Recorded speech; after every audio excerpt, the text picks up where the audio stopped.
They are inspiring voices that often go unheard, and their stories about resilience, creativity, and kindness are the focus behind Power Moment with Paula Lamas, a bilingual podcast that's now celebrating its 6th anniversary and more than 18,000 downloads. The woman behind that podcast, Paula Lamas, is down in the Arc Lounge with Steve, and Paula's a familiar face to KUNS viewers. Steve, take it away. Yeah, you spent years as an anchor with Univision Seattle before the affiliation switch early last year. So for folks who might recognize you, it is so good to have you back. I'm so happy to be here with every single one of you. Yes. I mean, I miss you so much. And to be honest, it's always lovely seeing the people that you have been working with, because people see whatever is on the TV, on the screen, but they don't know everybody in the back. Yeah. Everybody that helps and put together their effort to show a newscast, a little piece of report of 1 minute and 30 seconds. It was like to take you like almost 8 hours to put it together. Right. So it takes a village. I know. As we say. And it's so nice to catch up with everybody at least for 5 seconds. Yes, just really quick, but we miss you around here, so it's good to see your face this morning. Happy anniversary for this podcast, by the way. It's officially coming up later this month, the 6th anniversary, but talk about the backstory here and the inspiration for this podcast. Why did you want to create this 6 years ago? You know, when life dropped me here in the United States, I started on a radio station, right? Yeah. And I started as a producer, and then assistant producer, then a producer, then I become a talent and producer. But I get in love of that world, right?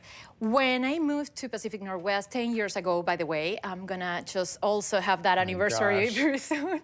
And it happens that I still doing my radio show from here. However, in 2018, the sponsor decided to just invest in digital world. They didn't want to invest anymore in radio. So I started to see the trends and everything, and the podcasting started to be something, right? And it was not so popular, but it was there. So I took the entire year to analyze what I want to do, how I want to do it, and I put together the pieces. And in the week of Thanksgiving of 2019, I just launched it. And I launched it because I want to do, the main mission of Power Moment is I want to do something positive. I want to do and show people they have the inner power to surpass any single obstacle and, reborn like the phoenix and do whatever you want. And when you are aligned with your purpose, you find out that your voice changes for a positive. And you are brightening, and you are shining, and the world is totally different. Yeah. So you can be in the darkness time, but that darkness time helps you to show you how to surpass that moment. So some people use certain tools, and other ones, they don't know what to do in those moments, right?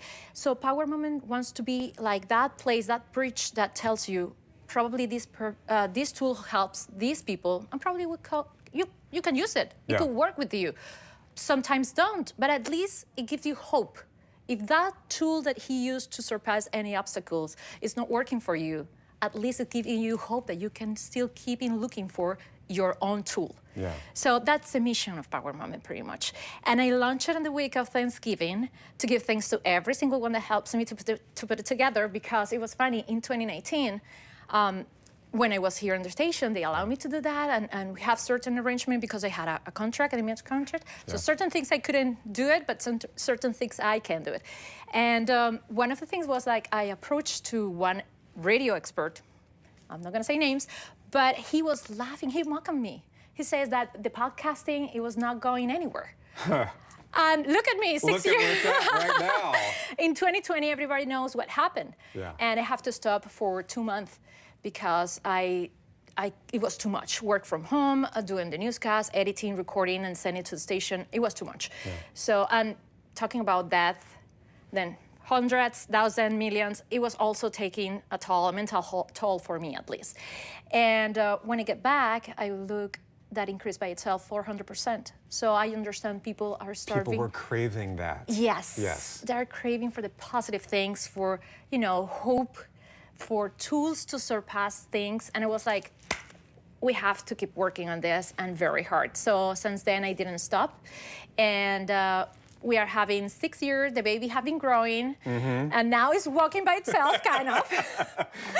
So now it's a young child at this point. Yes. What do you attribute that growth? And I think you talk about the community that has really helped expand the reach of this podcast over the past 6 years. It's been a community.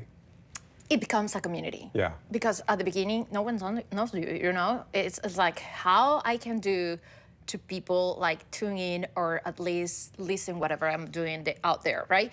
And I was super limited to do promotions because of my contract here. But I find a way that I say, you know what, the old time still working. Mouth to mouth works. Mm-hmm. And I started to do, back in the times, even when it was like the pandemic, I do like very limited things to promote it digitally, virtually. But little by little, I think the mouth to mouth was the one that helps to create the community, to let the people know. And it was I was impressed at least because the #1 city or place, let's say state, that I find more listeners was California. Oh, I don't know who knows me in California. So I was so blessed.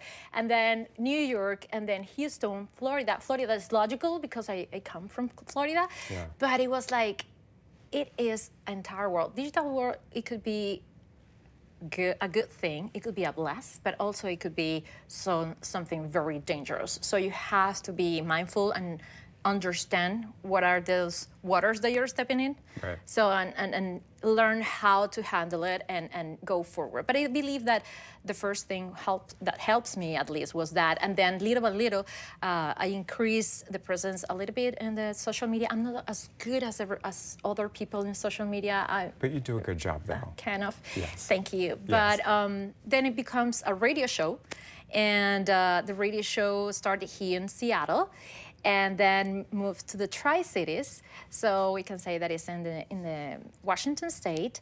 And now we have a little presence in a national network, Hispanic network, which is TUDN, a part of the Univision network, radio network. Mm-hmm. So next year is coming something a little bit bigger. So I'm super excited because the baby is walking by itself. It's growing even more. Congratulations. It's going to be a teenager pretty soon. Yes, it is. It's growing up very quickly.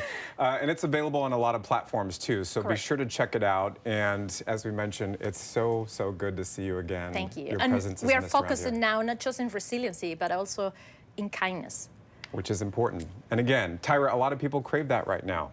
A lot of people are. I mean, perfect timing. We can never get enough kindness and inspiration. Congrats to Paula. Yes. Paula said hi. I will. Thank you so much. You bet.